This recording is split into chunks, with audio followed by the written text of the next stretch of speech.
Bienvenidos a Diálogo Inmobiliario. Soy Alfredo Lozada. Seguro de desgravamen. Es el seguro que cubre la deuda pendiente de un deudor bancario por un crédito hipotecario, por un crédito de consumo, cuando ocurre su fallecimiento o su invalidez total o permanente. ¿Qué ha cambiado en la regulación?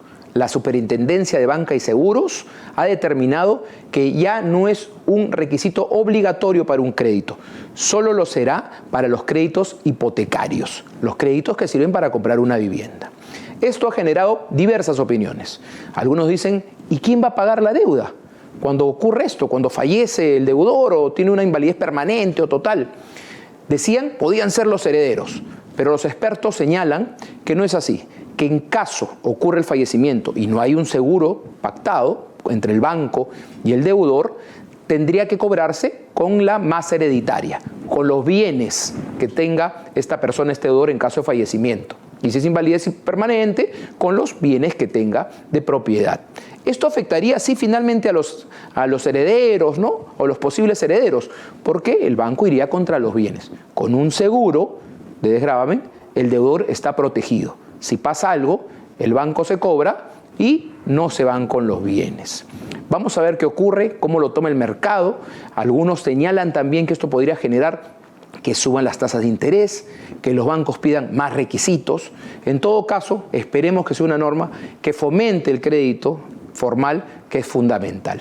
Ahora pasamos a las noticias del sector inmobiliario. Bienvenidos al bloque informativo del sector inmobiliario. Soy Stephanie Goicoechea y estas son las noticias más importantes de la semana. Gestión resalta el Encuentro Nacional del Sector Inmobiliario 2025, organizado por la Confederación de Desarrolladores Inmobiliarios del Perú. El ENACEI este año pondrá como agenda la innovación y la tecnología como motores del desarrollo inmobiliario. La capital acogerá la 7ª edición del Encuentro Anual del Sector Inmobiliario, ENACEI 2025, los días 17 y 18 de septiembre, bajo el lema Innovación y Tecnología para Mejores Proyectos Inmobiliarios. El evento reunirá a los principales líderes nacionales e internacionales para analizar los retos y oportunidades del mercado. Con más de 20 temas estratégicos en agenda, se abordarán tendencias como la adopción de PropTech, inteligencia artificial, megaproyectos urbanos y el nuevo perfil del cliente, consolidando al ENACEI como la principal plataforma de innovación y networking del sector en el Perú. Taller institucional de CODIP. Plan de Desarrollo Urbano Lima Norte y Balnearios del Sur 2025-2034. La Confederación de Desarrolladores Inmobiliarios del Perú llevó a cabo el taller institucional. Este encuentro contó con la participación de José Espantoso, presidente de CODIP, así como con el expositor Guillermo Malca, representante del Instituto Metropolitano de Planificación, y Alfredo Lozada, gerente institucional de CODIP. Guillermo Malca presentó los principales lineamientos del plan, subrayando que Lima Norte se proyecta como un hub estratégico de desarrollo vinculado al megapuerto de Chancay, el Parque Industrial Ancón y otros proyectos de gran envergadura que podrían generar más de 120.000 empleos. Malca enfatizó que los planes no deben quedarse en papel, sino ejecutarse con participación de los distintos actores de la ciudad. En cuanto a los balnearios del sur, Malca explicó que la zona cuenta con alrededor de 9.000 hectáreas de potencial de desarrollo urbano formal, aunque enfrenta retos vinculados a la provisión de agua y la expansión informal. Con este evento, la Confederación de Desarrolladores Inmobiliarios refuerza su compromiso con el debate técnico y la articulación interinstitucional para impulsar un desarrollo urbano sostenible y con visión de futuro. Así lo precisó José Espantoso. Una nota de Construyendo. Ministerio de Vivienda impulsa 3 proyectos de agua potable en Piura. El Ministerio de Construcción y Vivienda suscribió 3 convenios con el Gobierno Regional de Piura y EPS Grau para desarrollar los proyectos Los Polvorines, El Indio y Huancabamba. Estas iniciativas buscan mejorar y ampliar los servicios de agua potable y saneamiento, beneficiando a 189.000 personas. El Ministerio de Vivienda brindará asistencia técnica y liderará la ejecución de las obras, mientras que EPS Grau se encargará de la operación y mantenimiento, reafirmando el compromiso de garantizar el acceso a servicios básicos y promover un desarrollo sostenible en la región.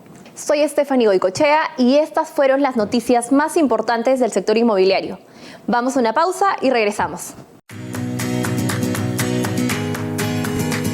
Hola, mi nombre es Diego y vivo con mi mamá y mi hermana. Gracias a que mi mamá compró una vivienda formal a través del crédito Mi Vivienda, yo puedo ir al colegio más cercano, que está solo a 15 minutos de mi casa. Sin embargo, no todos mis compañeros tienen la misma suerte. Hola, soy Luciana y vivo en el asentamiento humano Nueva Caledonia, en Chorrillos. Para ir al colegio debo caminar media hora hasta encontrar una combi, que luego se demora media hora más en llevarme hasta el colegio. Esto se debe a que mi casa está demasiado lejos en un barrio producto de una invasión. Pero eso no es lo peor. Lo peor es que más de 30 años después de que mi abuelo llegó a este lugar, seguimos sin tener agua. Tenemos que bombear agua desde los tanques que llenan las cisternas. Además hay mucha delincuencia e inseguridad. Me gustaría vivir en un barrio mejor. En mi casa puedo ver mis programas favoritos de televisión cuando quiera porque tengo luz las 24 horas del día. También tengo agua potable todo el día. Luego de bañarme y cambiarme me voy a jugar al parque que está cerca de mi casa, donde puedo jugar de forma segura. A mí lamentablemente mi mamá no me deja salir a jugar muy lejos de mi casa porque dice que el barrio es muy peligroso. De tarde y de noche salen algunas pandillas y me da miedo que me hagan algo. Nunca pasa por aquí ningún patrullero ni la policía. La vivienda formal es un factor clave para alcanzar la igualdad de oportunidades. La vivienda adecuada con todos los servicios en ciudades ordenadas con equipamiento urbano permite solucionar muchos de los principales retos que enfrentan las familias peruanas: el acceso a servicios públicos, salud, educación y seguridad. Es deber del sector público y sector privado generar condiciones para que la vivienda formal y adecuada sea asequible para todos los peruanos.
Dormimos la primera noche en el suelo. La almohada era una mochila, la mesa una caja vacía, y aún así todo olía a futuro. No sabíamos si primero comprar una cama o una sartén, pero sí sabíamos que ese lugar, aunque aún vacío, ya estaba lleno de planes, de cenas, de discusiones tontas y abrazos eternos. Ese primer cuarto no lo hicimos solos. Alguien pensó el espacio, alguien construyó la posibilidad y nosotros solo vinimos a llenarlo de vida.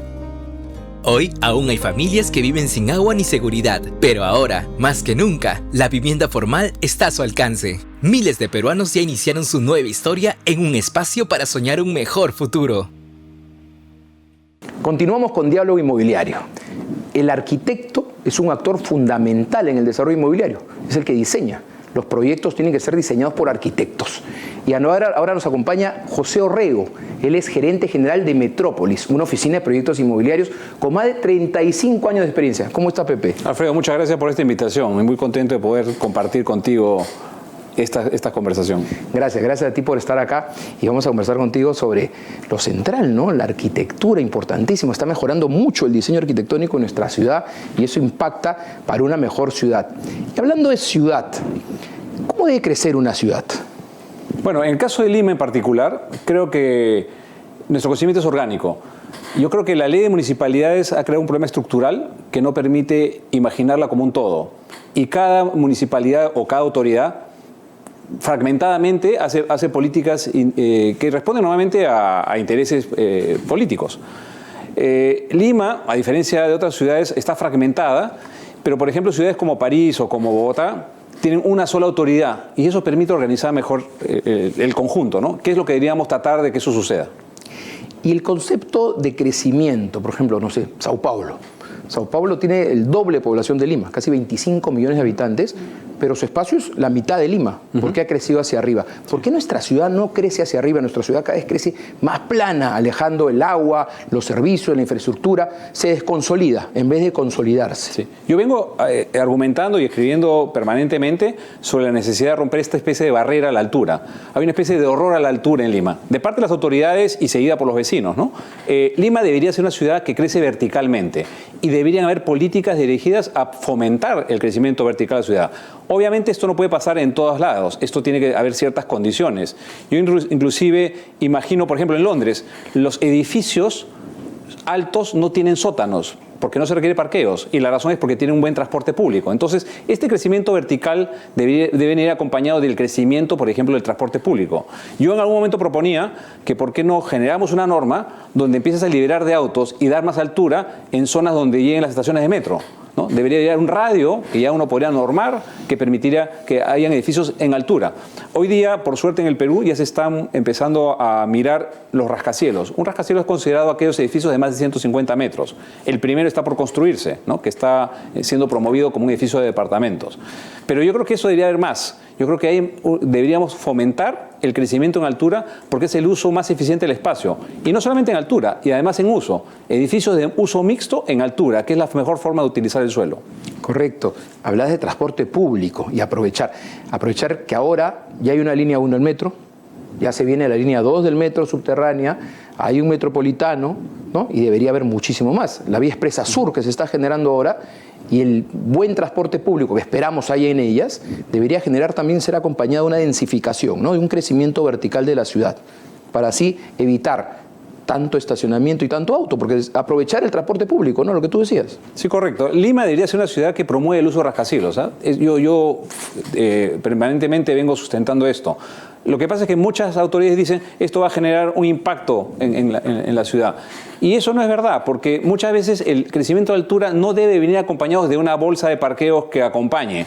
Todo lo contrario. Las ciudades más verdes son aquellas que eliminan el número de parqueos. Y los parqueos se eliminan cuando hay transporte público. Todo esto es un ecosistema que hay que promover. Como te digo, en este momento, por suerte, ya venimos teniendo una línea de metro que viene avanzando. Muy lenta. Por suerte he visto que están promoviendo ya lanzar la línea 3 y 4, que permitiría empezar a pensar que Lima empieza a estructurarse como una capital moderna. Hasta hace unos años, Lima era una de las pocas ciudades en el mundo de más de 10 millones de habitantes que no tenía ningún sistema de metro. Hoy día por lo menos tenemos la línea 1, la 2 que viene lenta, la 3 y la 4, yo creo que irán a lanzar todas a la vez.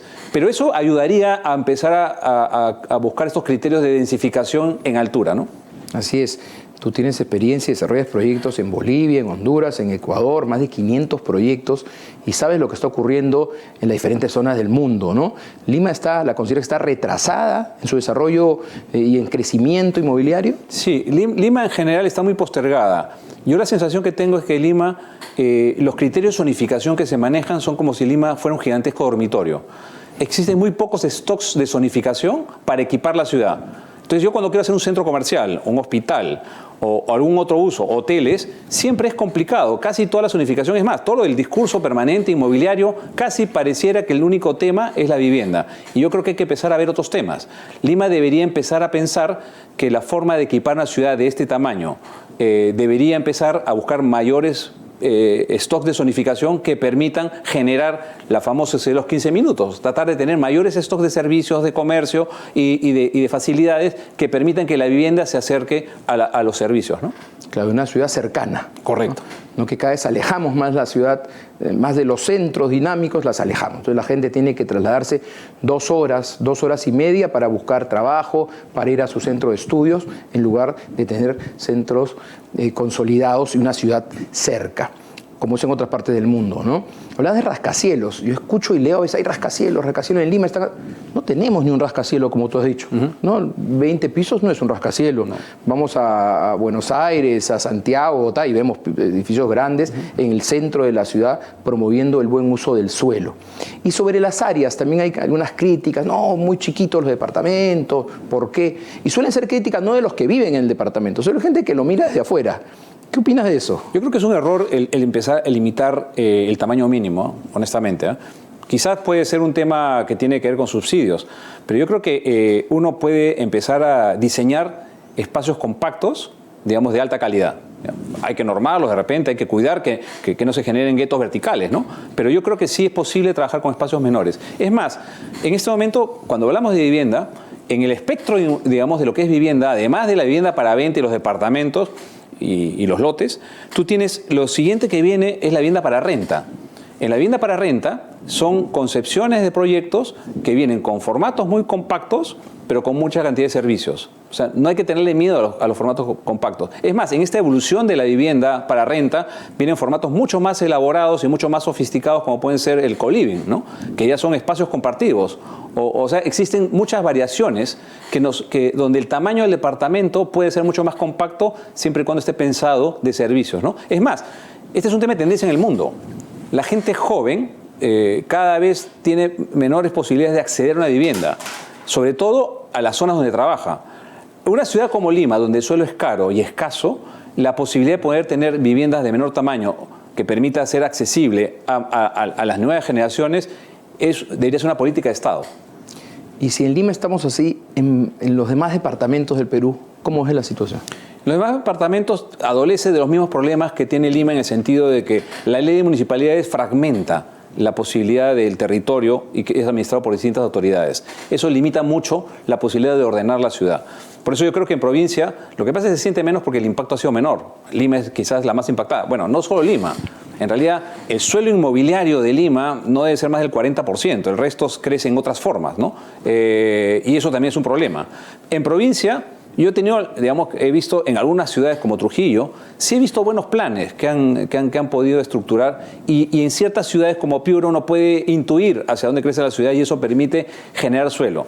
El gran problema de todas nuestras ciudades, nuestra capital y las ciudades intermedias es que no existen las herramientas para generar suelo nuevo, predecible, ¿no? El suelo nuevo que se genera casi es por accidente, casi es por especulación inmobiliaria, no porque existe un plan que uno pueda crecer hacia esas zonas, ¿no? Así es, la planificación es fundamental. En Lima ya se aprobaron 2 planes de los 5 planes que se deben aprobar, eso es un avance. En provincias, lamentablemente, hay muy poco de eso, ¿no?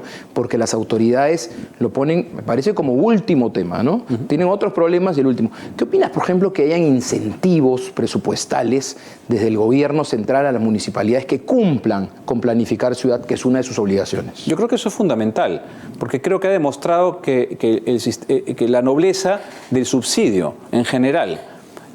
Yo creo que todo el desarrollo inmobiliario que estamos dando, lo cierto es que son iniciativas privadas que a través del manejo de subsidios están equipando la ciudad y dando vivienda a toda la ciudad.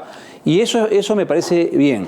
Por supuesto que es perfectible, por supuesto que hay otras formas que se pueden todavía mejorar, pero deberíamos seguir promoviendo el tema de subsidios. Es más, hoy día en el tema de vivienda para renta también debería empezarse a imaginar que es parte de la forma de promover vivienda social, a través de subsidios también en la vivienda para renta. Es más, existe una ley, que es la ley Renta Joven, que eran subsidios para renta, para que las personas puedan acceder a una vivienda en renta, ¿no? Con parte pagada con un subsidio del Estado y parte guardado para una inicial, para una futura vivienda.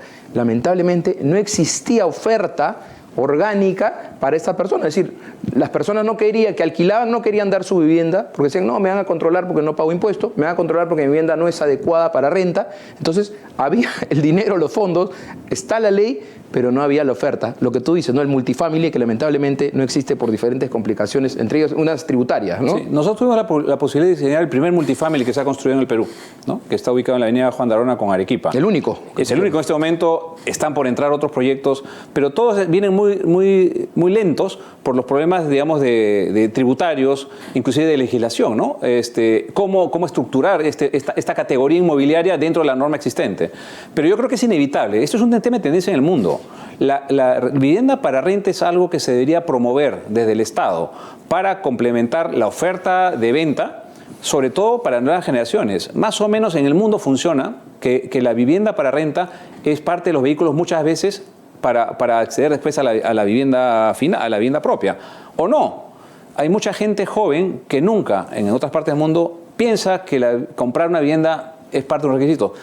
El tema de vivienda para renta en Lima en particular se va a gatillar cuando esté dentro de las soluciones de vivienda social, pero sobre todo por la movilidad.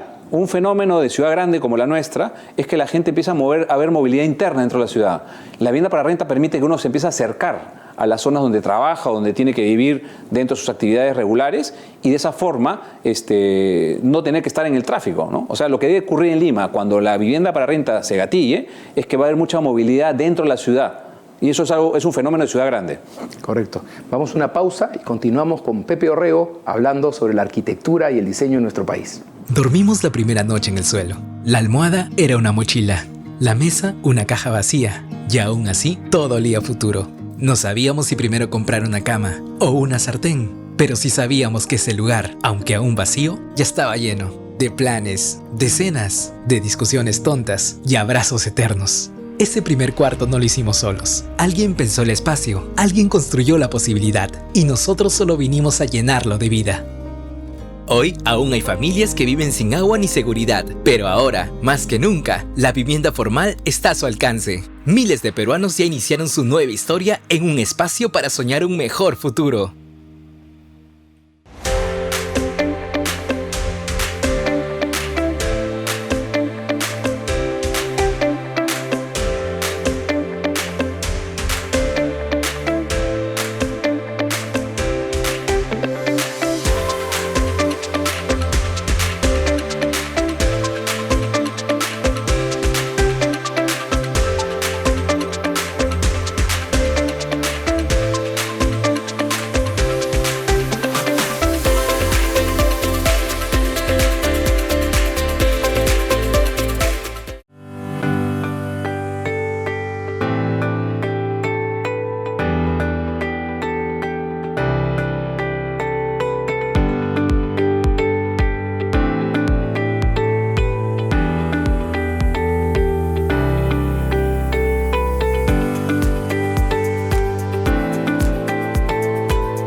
Continuamos con Pepe Orrego hablando de la arquitectura y nuestra ciudad. Más de 500 proyectos, más de 35 años de experiencia en la Oficina de Proyectos de Arquitectura. te pueden dar una claridad de cómo ha ido la regulación normativa. ¿Ha ido hacia abajo, hacia arriba, adecuada, no adecuada? ¿Qué crees, Pepe? Lo que pasa es que, mira, yo cuando empiezo a ejercer la arquitectura en este país, yo tenía un A3, donde en ese A3 salía la sala de estructuración y las alturas y todos los coeficientes. Yo con eso hacía, en ese momento no habíamos cabidas, pero yo con eso podía imaginar lo que podía hacer en cualquier terreno de Lima. Pasó el tiempo y esto se fue complejizando y empezaron a aparecer diferentes competencias. Existen las competencias de la municipalidad a nivel provincial, las distritales y el Ministerio de Vivienda, ¿no? Esto se ha ido complejizando cada vez más, ¿no? Algunas veces para bien y otras veces no tan bien. Pero en todo caso, más allá de eso, porque finalmente las ciudades son un continuum, las normas tienen que evolucionar y tienen que cambiar y las ciudades van cambiando según las normas. En este momento lo que pasa es que ha sucedido una cosa que no ha ocurrido creo que en la historia inmobiliaria en nuestro país. Es que han empezado a desconocer derechos adquiridos. Y eso no está bien, ¿ya? Está bien que se cambie la norma, porque siempre seguramente se puede mejorar. Ha habido normas, por ejemplo, que han sido muy positivas, que había que seguir promoviendo, que son las de usar la sostenibilidad para promover beneficios a través de la recuperación del espacio público, altura o tamaño. Y eso me parece que es una buena idea también. Lo que pasa es que a veces esto se ha politizado y se ha perdido un poco la idea de la parte buena. Todas las normas son mejorables. Es más, hoy día deberíamos tratar de recuperar los temas de sostenibilidad, que me parece una buena idea en general, y quizás no solamente a nivel distrital, sino a nivel provincial, para que sea una norma general. O sea, el Reglamento Nacional de Construcciones ojalá premiara la sostenibilidad, que sería una buena idea. Pero por otro lado, deberíamos empezar a promover desde la norma. Yo soy de la idea de que las normas tienen que ser promotoras, no restrictivas. Las normas deben promover que sucedan cosas. Eso hace que la ciudad mejore a través de la inversión privada. Muchas de las normas son restrictivas. Una norma como la sostenibilidad es una norma promotora, porque el inmobiliario se motiva a aplicar sostenibilidad a través de una serie de beneficios y la ciudad es la que tiene los beneficios, porque se recupera espacio público, porque se tienen formatos de vivienda de mejor tamaño, porque empezamos a tener toda una ciudad verde. Yo creo que eso es lo que debemos promover. Como decíamos, ¿no?, en el bloque anterior, generar incentivos para las municipalidades que promuevan, que planifiquen, que saquen sus instrumentos de gestión urbana. Y también incentivos para los desarrolladores que cumplan con condiciones que la ciudad necesita y que benefician al final a las personas, ¿no? Hablamos hace un rato de la movilidad laboral que existe ahora, sobre todo los jóvenes, por eso no compran una vivienda porque se están moviendo y prefieren alquilar. El mundo de las oficinas fue golpeado sin duda por la pandemia y se fue al home office, ¿no es cierto? En la casa uno hacía o construía su pequeña oficina para trabajar ahí virtualmente mediante las herramientas digitales. Leí un artículo tuyo el otro día en LinkedIn que hablabas de un término, que acuñaste un término que es el office home, ¿no? Más bien llevar la casa a la oficina para sentirte más cómodo. ¿Cómo es eso? Sí, lo que pasa es que lo que viene sucediendo en este momento, Lima en particular, es de las ciudades que está más postergada en regresar a las oficinas en la región. O sea, hay ciudades como Buenos Aires, Santiago o Bogotá que ya tienen un mayor nivel de ocupación. Lima todavía está muy rezagado. Ya se está ocupando, yo creo que en este momento ya es el momento de empezar esas oficinas porque ya se van a empezar a acabar los stocks disponibles. Pero ¿cuál es el problema? El problema es que nos encontramos con un nuevo mundo, con toda una nueva cultura diferente de los espacios de trabajo. Yo recuerdo haber visitado una feria en Chicago de oficinas, donde promueven el tema de uso de oficinas, y un fenómeno que venía ocurriendo después de la pandemia es que todo el mobiliario de oficina está migrando a, por ejemplo, asociaciones con mobiliario doméstico. Porque ¿qué pasa? La gente se acostumbró al home office. Hoy día uno no encuentra en la oficina eso que uno encontraba en su espacio de trabajo doméstico. Entonces, ¿cuál es la forma de hacer que la gente regrese? ¿No? Es más, no solamente eso. ¿Cómo capto talento en el nivel corporativo si no es a través de calidad en el espacio de trabajo? Y una solución es hacer el office home. ¿Qué cosa es el office home? Es recrear esta calidad espacial del espacio doméstico en los espacios de trabajo, ¿no? Como te comentaba, en estas ferias, hoy día el mobiliario se asocia con mobiliario doméstico y empieza a generar todo un mobiliario que puede parecer una sala, pero tiene todos los elementos de tomacorrientes, accesorios móviles que recrean. Una sala de reuniones puede parecer más una sala de una casa con un gran televisor, más que una sala de directorio común y silvestre. Esto tiene que ver también con un fenómeno que venía del coworking. Nosotros tuvimos la oportunidad para trabajar para WeWork acá en el Perú. Hicimos una buena cantidad de metros. lamentablemente, yo creo que la idea era buena, lamentablemente el manejo en el mundo hizo que esto no prosperara. Sin embargo, la idea del coworking y vino para quedarse. Y existen muchas empresas que siguen desarrollando la idea del coworking. Y en el coworking son reducir la cantidad de metros cuadrados por persona, que esa es una de las premisas de los nuevos espacios de trabajo, pero con calidad en los espacios complementarios, en las mesas calientes que le llaman, que son donde uno puede conectarse con su computadora, no tiene que tener un puesto fijo, en lo que vendría a ser los espacios colaborativos, o las salas de reuniones son disruptivas, pueden ser cabinas para teleconferencias, mesas de diferencia, un menú de mesas. Entonces todo eso viene para quedarse, pero viene con una agenda además, ¿no? Todo el office home viene, además de esta calidad espacial, viene con biofilia, por ejemplo, ¿no? El tema de incorporar plantas dentro del espacio de trabajo. Viene con sostenibilidad. Tiene que haber un discurso sostenible en el uso del espacio de trabajo. Tiene que haber espacios abiertos. Por ejemplo, tuve la oportunidad de visitar el MUT en Santiago, el mercado de Tobalaba.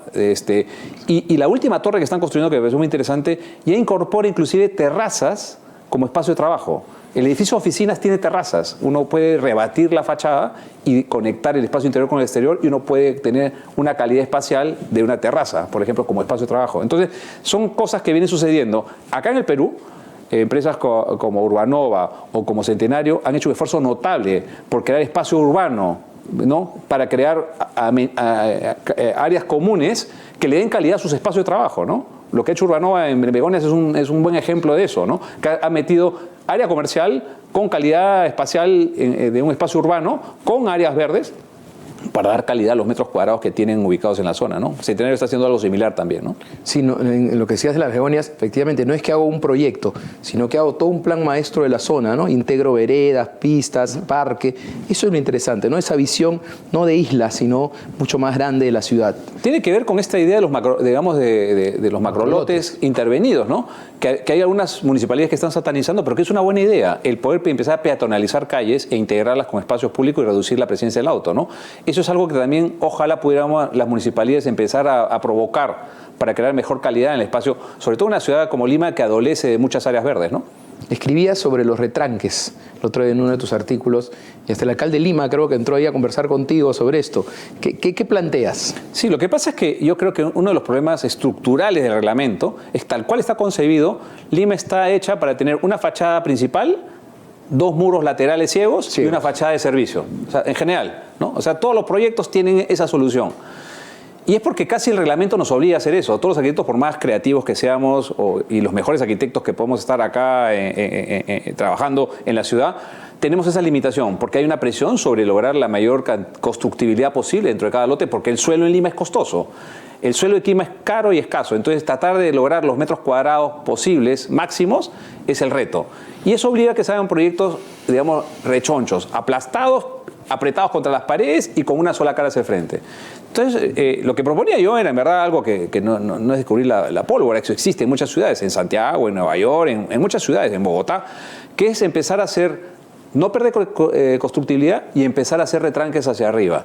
Entonces yo puse una carta abierta, ¿no? Donde tuve la suerte que me respondió el alcalde López Aliaga, y tuvimos la oportunidad de conversar con algunos de sus regidores, pero lo cierto es que toda esta idea que yo proponía ya viene siendo tomada y ya había sido, digamos, trabajada en los nuevos PDUs, tanto de Lima Norte como en balnearios, ¿no? Entonces seguramente vamos a empezar a ver más de estas cosas. Yo diría que esto además haría en otros distritos que todavía no tienen estos planes de desarrollo urbano, deberían empezar a generar normas que a través de retranques laterales para generar 4 fachadas, si yo puedo retranquear, pero no perder constructibilidad, ganarla en altura, seguramente vamos a tener un perfil urbano de mucho mejor calidad. Claro, es un incentivo de los incentivos. Y sobre todo para no crear corredores, hay todo un tema ambiental. Y ahora que estamos haciendo cada vez más edificios de 20 pisos pegados unos junto a otros, se empieza a generar impactos ambientales porque se crean corredores de viento, zonas sombreadas donde no llega el sol. Hay una serie de efectos que no estamos viendo y que deberíamos empezar a corregir. Buenísimo, eso permite la planificación. Cuando planificas y ves la ciudad de manera integral, salen ideas como lo que tú has planteado que se están incorporando en los planes de desarrollo urbano. Pepe, muchísimas gracias por acompañarnos. Creo que tenemos mucho más por hablar de esto, muchísimo más, así que te invitaremos para otra oportunidad. No, te agradezco mucho la invitación y yo creo que siempre es importante este espacio de conversación para provocar que surjan nuevas ideas. Eso es. Regresamos con Diálogo Inmobiliario. Hola. Hola, mi nombre es Diego y vivo con mi mamá y mi hermana. Gracias a que mi mamá compró una vivienda formal a través del crédito Mi Vivienda, yo puedo ir al colegio más cercano, que está solo a 15 minutos de mi casa. Sin embargo, no todos mis compañeros tienen la misma suerte. Hola, soy Luciana y vivo en el asentamiento humano Nueva Caledonia, en Chorrillos. Para ir al colegio debo caminar media hora hasta encontrar una combi, que luego se demora media hora más en llevarme hasta el colegio. Esto se debe a que mi casa está demasiado lejos en un barrio producto de una invasión, pero eso no es lo peor. Lo peor es que más de 30 años después de que mi abuelo llegó a este lugar, seguimos sin tener agua. Tenemos que bombear agua desde los tanques que llenan las cisternas. Además hay mucha delincuencia e inseguridad. Me gustaría vivir en un barrio mejor. En mi casa puedo ver mis programas favoritos de televisión cuando quiera porque tengo luz las 24 horas del día. También tengo agua potable todo el día. Luego de bañarme y cambiarme me voy a jugar al parque que está cerca de mi casa, donde puedo jugar de forma segura. A mí lamentablemente mi mamá no me deja salir a jugar muy lejos de mi casa porque dice que el barrio es muy peligroso. De tarde y de noche salen algunas pandillas y me da miedo que me hagan algo. Nunca pasa por aquí ningún patrullero ni la policía. La vivienda formal es un factor clave para alcanzar la igualdad de oportunidades. La vivienda adecuada con todos los servicios en ciudades ordenadas con equipamiento urbano permite solucionar muchos de los principales retos que enfrentan las familias peruanas: el acceso a servicios públicos, salud, educación y seguridad. Es deber del sector público y sector privado generar condiciones para que la vivienda formal y adecuada sea asequible para todos los peruanos.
Continuamos en Diálogo Inmobiliario.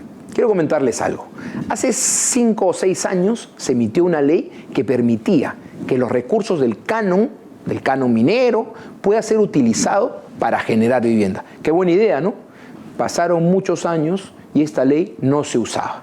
Para nada. No se había generado ni una vivienda con eso, que era una llave muy buena para llevar satisfacción a las poblaciones de zonas donde hay recursos mineros, recursos naturales.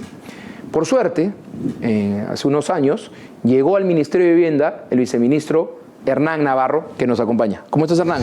Muchas gracias, Alfredo. Encantado de estar aquí. Comento esto porque tú llegaste al ministerio como viceministro de Vivienda y Urbanismo y aplicaste la ley, ¿no es cierto? Correcto. Y ahora veo que el presidente regional de Arequipa, Roel Sánchez, publica ahí en sus redes sociales que ya se han generado casi cerca de 1000 viviendas gracias al uso de los recursos del Cano. ¿Genera satisfacción eso?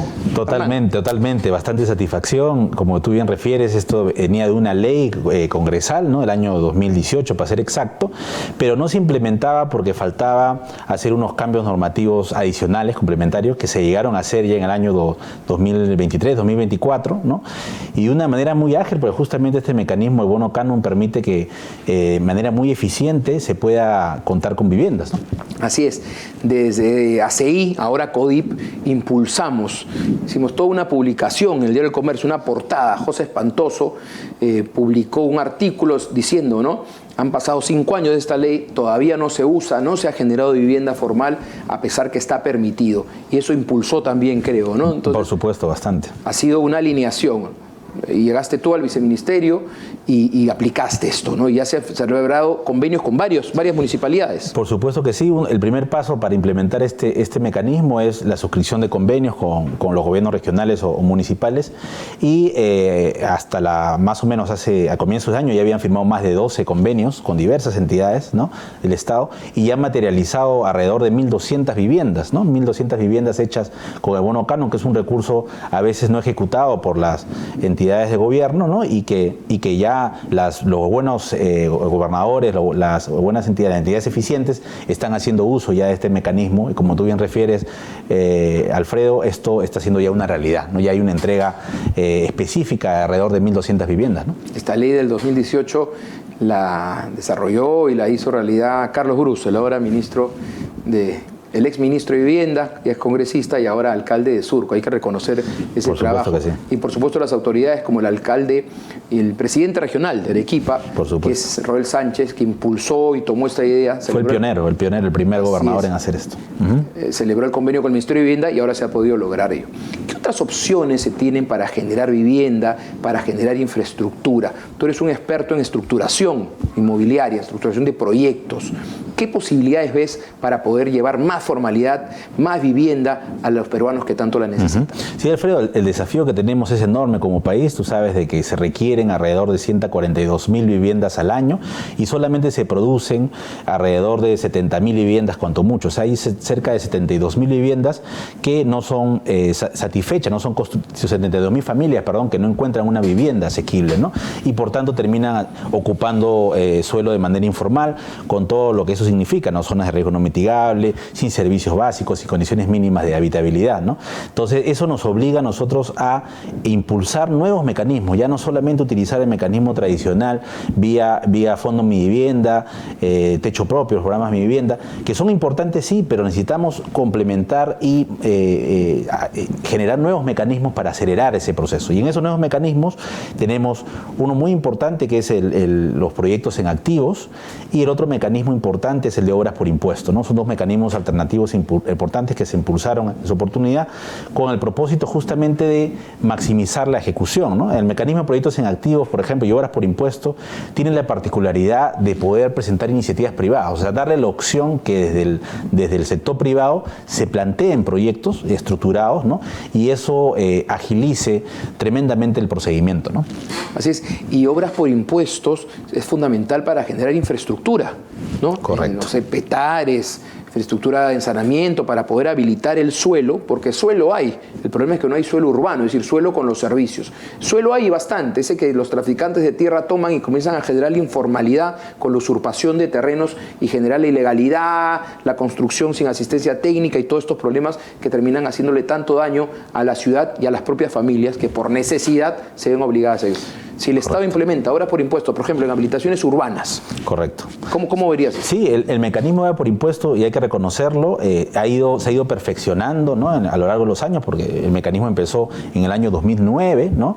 Y se ha ido mejorando con una serie de normativas, el mercado ha ido conociendo, cada vez conoce más la modalidad, y tanto así de que en promedio se colocaban alrededor de 200 a 700 millones, se adjudicaban proyectos por obra por impuesto, y el año pasado, por ejemplo, se ha adjudicado casi 3.000 millones, ¿no? Dentro dentro del, en el año nomás por el mecanismo de obra por impuesto. Como bien indicas, Alfredo, este mecanismo permite hacer infraestructura pública importante, ¿no?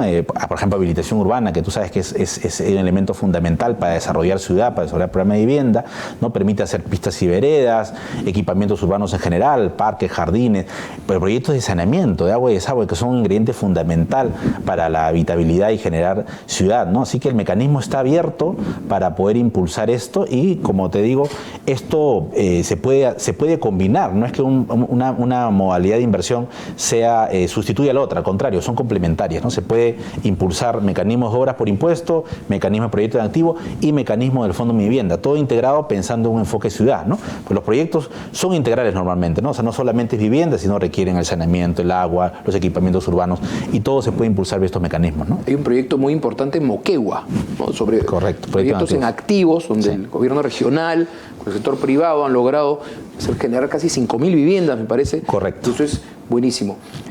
Se piensa a veces que obras por impuestos es para la gran obra, ¿no? Una gran carretera, ¿no?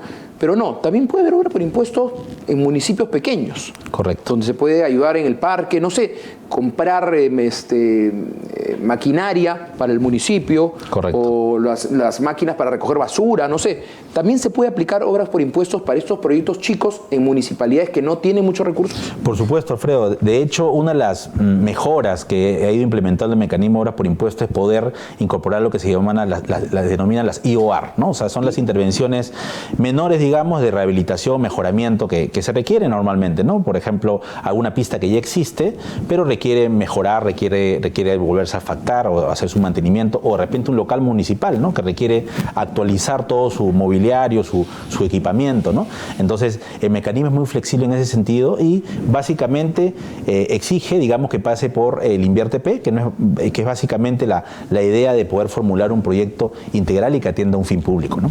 A ver, pero ¿qué tan complicado? Yo te digo, para un empresario, un desarrollador inmobiliario, ¿no? Que desarrolla edificios, hace un proyecto, después pasa a otro, y quisiera entrar a este mecanismo de obras por impuestos con el municipio donde trabaja y apoyarlo ahí, porque obras por impuestos quiere decir que yo hago la obra por los impuestos que tendría que pagar, ¿no es cierto? Correcto. Pero hago la obra mucho más rápido, mucho más ágil, evito licitaciones, problemas administrativos, entrego la obra. Correcto. ¿Qué tan complicado sería para un desarrollador inmobiliario poder hacer este trámite? Yo lo veo como, esto es para algunas grandes empresas. No es así, ¿no es cierto? No es así, Alfredo. De hecho, cada vez hay más empresas que se involucran en el mecanismo y, como tú bien indicas, puede ser desde un proyecto pequeño, ¿no? Pequeño, hablamos de repente algún parque, un proyecto que no sobrepase el $500,000 por ejemplo, 300.000 soles, ¿no? Un proyecto pequeño. Proyectos de montos tan elevados. Exacto, y puede hacer vía iniciativa pública o iniciativa privada, es decir, un proyecto que ya está priorizado por la entidad, cuando me refiero a entidades, gobierno regional, municipalidad distrital, provincial o ministerio, ¿no? Que esté priorizado, o puede ser un proyecto que de repente no está priorizado, pero el inversionista ve como necesario, ¿no? Entonces puede plantear una iniciativa privada en el proyecto, ¿no? Vía una carta de intención, ¿no? A partir de la carta de intención se puede impulsar un proyecto y a partir del proyecto, una vez ejecutado, el empresario o el inversionista recibe, la empresa financista se denomina, recibe un certificado, ¿no? Un certificado de inversión que se llama CIPREL, ¿no? Y ese certificado le permite, como tú bien dices, en lugar de pagar el impuesto de renta, que a veces no sabemos hacia dónde va, él pueda pagar con ese certificado. De repente hay un saldo que le sobra y el mecanismo también te permite canjear esa parte del CIPREL que te sobra en un mercado, de venderlo y hacerlo líquido, ¿no? O sea, es una parte de las mejoras que ha ido incorporando el mecanismo para justamente hacerlo más efectivo, ¿no? Otro asunto que viste cuando fuiste viceministro de Vivienda hasta hace unos meses, era el de poder llevar a las personas, a las familias que estaban asentadas en zonas de riesgo no mitigable, en quebradas, cerca de la ribera del río, en zonas con muchísimo riesgo, ¿no? Cosa que se ha visto en ese sismo fuerte que hubo hace poco, donde las personas que han construido pues sin asistencia técnica, en informalidad, lamentablemente, han visto preocupados, se han puesto muy preocupados y esto ha puesto los ojos, que era poder trasladar la reubicación en proyectos de la Municipalidad de Lima, entiendo yo, o algunas municipalidades. ¿Cómo avanzó esto y cómo crees que debe continuar? Sí, nosotros impulsamos algo que se llama el bono Salvando Vidas, que es un bono fundamental, que lo que hacía básicamente era identificar de manera articulada con las municipalidades las zonas de riesgo no mitigable, ¿no? Que básicamente son las zonas en las quebradas que pueden estar activas o no activas, o o gente que vive al costado de las laderas de los ríos, ¿no? Por ejemplo. Entonces lo que se hace es, una vez identificado esas zonas de riesgo no mitigable, quiere decir zonas que cuando empiece un fenómeno en el Niño, empiece un yacu, definitivamente se van a ver afectadas, ¿no? Entonces a estas familias lo que se hace es proponerles la opción de reubicarse, ¿no? En proyectos que ya se tienen impulsados de techo propio a lo largo, digamos, de la provincia o el distrito, ¿no? Y ofrecer a esta familia la opción de poderse reubicar, a cambio con la condición de que dejen el lugar donde están, ¿no? Y sea declarado intangible. Y de hecho, producto de eso se hizo en Lima alrededor de 150 viviendas vía Salvando Vidas y en Piura alrededor de 200 viviendas de familias reubicadas. Me acuerdo mucho, por ejemplo, que hubo en Lima, cuando fue fenómeno de yacu, por ejemplo, muchas familias que incluso hasta se cayó una refrigeradora encima de una familia, no sé si recordarás, hubo personas fallecidas lamentablemente, y a esas familias, por ejemplo, las pudimos reubicar, ¿no? en un proyecto, en una zona segura, con todas las condiciones de calidad que se requerían, ¿no? Entonces, a través del bono Salvando Vidas, ¿no? Entonces yo creo que es una medida muy importante y se debe hacer de manera preventiva, ¿no? O sea, no esperar que suceda el fenómeno y estar ahí recién reaccionando, sino desde ahora. Ya se tiene identificado alrededor de 10. En Lima, el Consejo Metropolitano de Lima identificó cerca de 10.000 familias que estaban ya viviendo en zonas de riesgo no mitigable. O sea, es el público potencial e importante, necesaria para poderla reubicar en un proyecto de calidad, ¿no? Así es. Segura. Hernán, muchísimas gracias por tu presencia acá. Agradezco que nos compartas tus ideas y lo que hiciste como viceministro y lo que sigues haciendo ahora, por supuesto, desde el ámbito profesional. Muchas gracias. Muchas gracias, Alfredo, por la invitación. Bueno, muchísimas gracias por estar aquí acompañándonos en Diálogo Inmobiliario. Nos vemos la próxima semana.